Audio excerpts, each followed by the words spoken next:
No interior do Paraná, e em meio a uma estrada de terra cercada por mata fechada, o silêncio de Icaraíma esconde um dos mistérios mais perturbadores dos últimos anos. 4 homens desapareceram sem deixar rastros. Um bunker foi descoberto, e um pai e um filho se tornaram os principais suspeitos de um crime que parece ter sido planejado com frieza e inteligência militar. Tudo começou com uma viagem comum.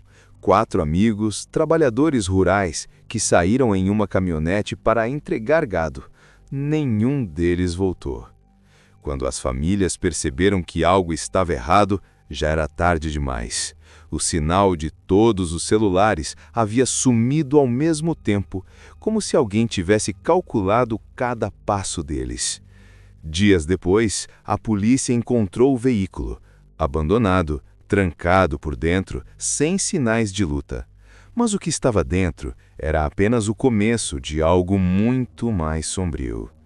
A caminhonete tinha vestígios de terra úmida e lama vermelha, do tipo encontrada perto da propriedade de um homem conhecido por todos na região, um fazendeiro reservado, sempre acompanhado do filho. Ambos desapareciam por dias inteiros e ninguém sabia ao certo o que faziam, até que um ex-funcionário decidiu contar o que viu. Ele disse que atrás do galpão principal havia uma estrutura escondida, um tipo de entrada de ferro camuflada por vegetação. Um bunker subterrâneo. E dentro dele um cheiro forte, metálico, impossível de esquecer. Quando a polícia foi até o local, a sensação era sufocante. O lugar parecia ter sido feito para resistir a qualquer coisa. Portas reforçadas, câmeras internas e uma sala de vigilância com pontos que mostravam pontos estratégicos da fazenda. Mas o detalhe que mais chocou os investigadores foi uma espécie de diário de rotina, escrito pelo filho. As anotações falavam sobre o grupo, a purificação, a missão. Palavras desconexas, mas que indicavam algo planejado e muito doentio. Enquanto isso, os corpos dos 4 homens ainda não haviam sido encontrados, mas manchas de sangue e objetos pessoais foram achados no subterrâneo, inclusive uma carteira com o nome de um dos desaparecidos. E aí veio o ponto de virada. Uma denúncia anônima indicou que o pai e o filho teriam fugido para o Paraguai, ajudados por pessoas de dentro do sistema. Mensagens interceptadas mostravam conversas entre policiais e um dos suspeitos combinando rotas e horários. O país inteiro parou.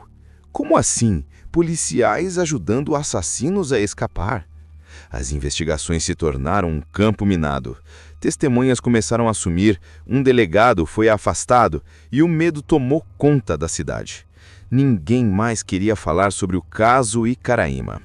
Mas o detalhe mais assustador ainda estava por vir. Durante a varredura final do bunker, os agentes encontraram algo trancado atrás de uma parede falsa. Um compartimento secreto, isolado acusticamente.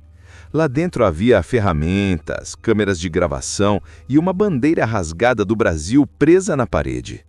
Em cima da mesa, uma frase escrita em tinta vermelha.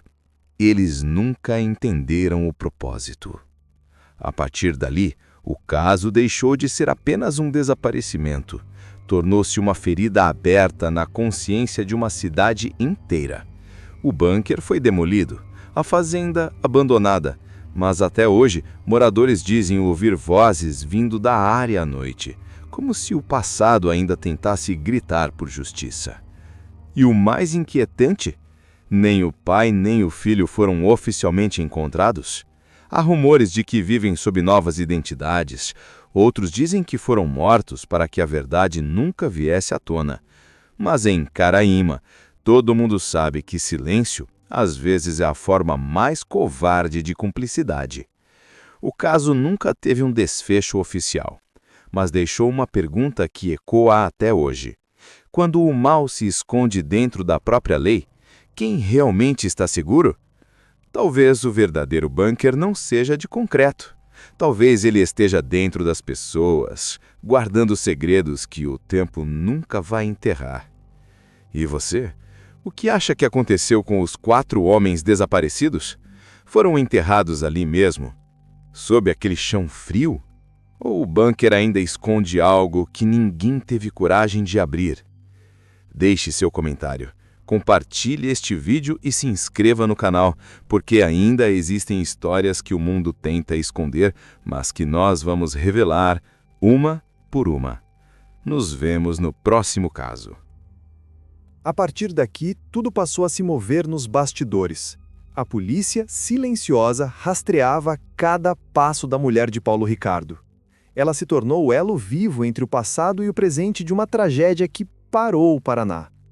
Cada ligação dela era monitorada, cada visita observada. E foi assim que os investigadores descobriram algo que mudou completamente o rumo do caso.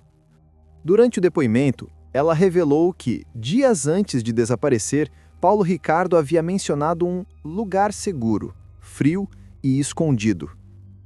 Ela acreditava que se referia ao bunker onde os corpos foram encontrados, mas o delegado Menezes suspeitou de algo mais, um segundo bunker, mais distante, onde pai e filho teriam se escondido antes de fugir. As investigações se intensificaram. Drones, cães farejadores e vigilância noturna foram usados em fazendas próximas à fronteira. Em uma delas, localizada a 20 quilômetros de Icaraíma, policiais encontraram vestígios que pareciam recentes: latas de comida importada, cigarros paraguaios e roupas masculinas com manchas de óleo diesel, o mesmo combustível usado em caminhões de contrabandistas que cruzam o Rio Paraná. Os indícios apontavam para uma fuga bem planejada. Mas havia algo mais. Uma testemunha anônima, um homem que trabalhou com os Buscariolo, procurou a polícia em sigilo. Ele contou que, na noite em que os 4 homens desapareceram, ouviu gritos e disparos vindos do galpão da fazenda. Segundo ele, não estavam sozinhos. Outros homens, de uniforme escuro, chegaram em 2 caminhonetes sem placa. Eram policiais, ou pelo menos pareciam ser. Essa revelação deixou tudo ainda mais nebuloso. Seria possível que agentes da própria lei tenham ajudado a acobertar o crime? O delator afirmou que viu um dos supostos policiais levando um celular e um relógio que pertenciam a uma das vítimas. Dias depois, esse mesmo relógio foi encontrado no fundo do rio Ivaí. Coincidência ou mensagem? Enquanto isso, a esposa de Paulo foi levada para um local protegido. Ela chorava constantemente, dizia que só queria ter o bebê longe de tudo aquilo. Mas, em certo momento, olhou para o delegado e disse algo que ninguém esperava. "Meu filho vai nascer sem pai, e talvez isso seja melhor assim." Aquela frase ecoou nas paredes da delegacia. Era um lamento, e talvez uma confissão velada. O delegado acredita que ela sabe mais do que contou, e que seu silêncio pode ser uma forma de sobrevivência. Porque se realmente existe uma rede por trás do caso, mexer nas peças erradas pode custar caro demais. Com o avanço das investigações, surgiram mensagens interceptadas, trocas entre contados próximos de Antônio Buscariolo e um grupo de caminhoneiros da fronteira. O conteúdo indicava o envio de 2 cargas humanas em direção ao Paraguai 2 dias depois da descoberta dos corpos. As iniciais batem com AB e PB. A partir daí, tudo se encaixou. Pai e filho teriam fugido pelo rio, com apoio logístico de contrabandistas da região. Há quem diga que vivem hoje em uma fazenda isolada do outro lado da fronteira, sob proteção de um grupo local. Outros acreditam que Paulo Ricardo pode ter sido morto, eliminado por quem temia que ele contasse o que sabia. E a verdade? A verdade segue soterrada. Não sob a terra, mas sob o medo. Mesmo com as provas, o caso segue sem solução definitiva. O tempo passou, mas as cicatrizes em Icaraíma ainda continuam abertas. Moradores evitam falar sobre o assunto, famílias seguem em luto, e a imagem dos 4 homens perdidos naquele agosto ainda assombra cada canto da cidade. Mas algo mudou. O retorno da esposa de Paulo trouxe mais do que lembranças, trouxe esperança, porque pela primeira vez ela aceitou colaborar com novas buscas. Ela entregou coordenadas, nomes e rotas de fuga.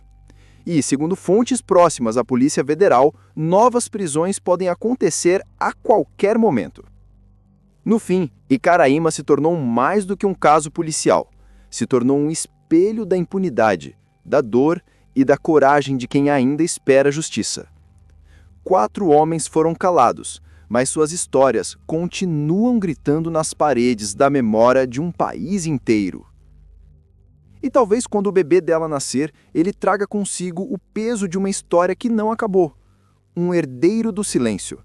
Um lembrete vivo de que, enquanto houver segredos, haverá quem busque a verdade. Porque o verdadeiro bunker desse caso não está no subsolo. Está no coração das pessoas que ainda têm medo de falar. E você? Acredita que Paulo e o pai ainda estão vivos? Acredita que a esposa sabe onde eles estão escondidos? Ou acha que a verdade nunca será totalmente revelada? Comente aqui embaixo o que você acha. Compartilhe esse vídeo para que mais pessoas conheçam a história e possam refletir sobre o que realmente aconteceu. E se você gosta de investigações reais como essa, histórias que revelam um lado sombrio por trás do silêncio, se inscreva no canal. Toda semana trazemos novos casos que o Brasil tentou esquecer, mas que precisam ser lembrados. Porque o silêncio protege os culpados, e a verdade só vive quando ela é contada.